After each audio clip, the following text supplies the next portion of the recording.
ஓவியா பாரதிய ஜனதா கட்சியின் தலைமையிலான தேசிய ஜனநாயக கூட்டணியில் இருந்து விலகுவதாக ஓபிஎஸ் முடிவு எடுத்திருக்கிறார் என்று அந்த கட்சியின் மூத்த தலைவர் பண்ருட்டி ராமச்சந்திரன் இன்று அறிவித்திருக்கிறார். இதனால் கடந்த 3-4 ஆண்டுகளாக பாரதிய ஜனதா கட்சியுடனான ஓபிஎஸ் அணியின் கூட்டணி இன்றுடன் முடிவடைந்திருக்கிறது. ஓபிஎஸ் அணியின் மூத்த நிர்வாகிகளுடன் இன்று ஆலோசனை கூட்டம் நடத்திய பிறகு இந்த முடிவு அறிவிக்கப்பட்டிருக்கிறது. இன்று 3 முக்கிய முடிவுகளை ஓபிஎஸ் அணி அறிவித்திருக்கிறது. ஒன்று, பாரதிய ஜனதா கட்சியின் கூட்டணியை முறித்துக் கொள்வது என்று. இரண்டாவது, எந்த கட்சியுடன் கூட்டணி வைப்பது அல்லது தனித்து போட்டியிடுவது என்பது குறித்து ஆலோசித்து விரைவில் அறிவிப்பை வெளியிடுவது. மூன்றாவதாக, தமிழகம் முழுவதும் ஓ பன்னீர்செல்வம் தொண்டர்கள் உரிமை மீட்பு குழுவின் சார்பாக அதிமுக தொண்டர்களை சந்தித்து அந்த அதிமுகவை மீண்டும் மீட்டெடுக்கும் அந்த பயணத்தை, அவர் பிரச்சார பயணத்தை தொடங்குவது என 3 முக்கிய முடிவுகளை ஓபிஎஸ் அணி இன்று அறிவித்திருக்கிறது. அதில் முக்கியமான முடிவாக அந்த பாரதிய ஜனதா கட்சி தலைமையிலான தேசிய ஜனநாயக கூட்டணியில் இருந்து விலகுவதாக அறிவித்திருக்கிறார் ஓபிஎஸ். அந்த கூட்டணியில் இருந்து விலகுவதாக கடந்த பல மாதங்களாக நீடித்து வந்த இந்த இருவருக்கு இன்று முடிவு ஏற்பட்டிருக்கிறது. ஏனென்றால் அமித்ஷா இங்கு அதிமுகவுடனான கூட்டணியை அறிவிப்பதற்கு சென்னைக்கு வந்தபோதே அந்த கூட்டணி பேச்சுவார்த்தையின் போது தம்மை அழைக்கவில்லை என்று ஓபிஎஸ் வருத்தம் அளிப்பதாக கூறியிருந்தார். இரண்டாவதாக, பிரதமர் நரேந்திர மோடியின் கடந்த வார தமிழக பயணத்தின் போது அவரை சந்திப்பதற்கு நேரம் கேட்டு போடி நாயக்கனூர் சட்டமன்ற உறுப்பினர் என்ற அடிப்படையில் அனுமதி கேட்டிருந்தார். அப்போதும் அவருக்கு அனுமதி மறுக்கப்பட்டது.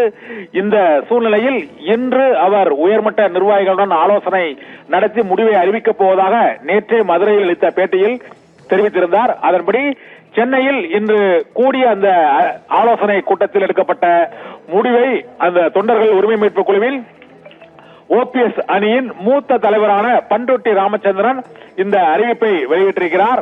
தேசிய ஜனநாயக கூட்டணியில் இருந்து விலகுவதாகவும் பாரதிய ஜனதா கட்சியுடனான கூட்டணி முறிந்துவிட்டது என்ற மிக முக்கியமான முடிவை ஓபிஎஸ் எடுத்திருப்பதாகவும் இன்று அறிவிக்கப்பட்டிருக்கிறது.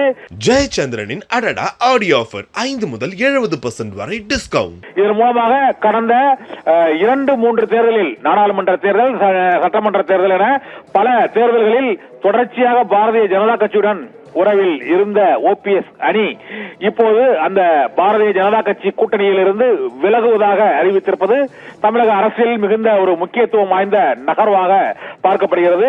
ஓபிஎஸ் கூட்டணி வைப்பதற்கு ஒரே அணிதான் இப்போது இருக்கிறது. அந்த அணி நடிகர் விஜய் தலைமையிலான தாவேகா கூட்டணியில் ஓபிஎஸ் இணைவாரா, அவர்கள் இணைத்துக் கொள்வார்களா என்ற கேள்விகள் எழுந்துள்ளன.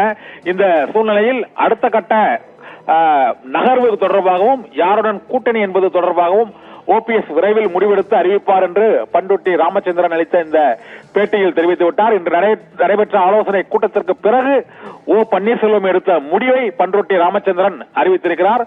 தொடர்ந்து பாரதிய ஜனதா கட்சியிலிருந்து விலகுவதற்கு என்ன காரணம் என்று கேட்டபோது அதை நாடே அறியும் என்று பண்ருட்டி ராமச்சந்திரன் கூறியிருக்கிறார். பாஜக மீது கடுமையான விமர்சனங்கள் எதுவும் வைக்காமல் இவ்வாறு அதை நாடே அறியும் என்றும், பலமுறை தாங்கள் புறக்கணிக்கப்பட்டதால் தொண்டர்களின் எண்ணப்படியும் உணர்வுப்படியும் இந்த முடிவை எடுத்திருப்பதாகவும் பண்ருட்டி ராமச்சந்திரன் அளித்த அந்த பேட்டியில் தெரிவித்திருக்கிறார்.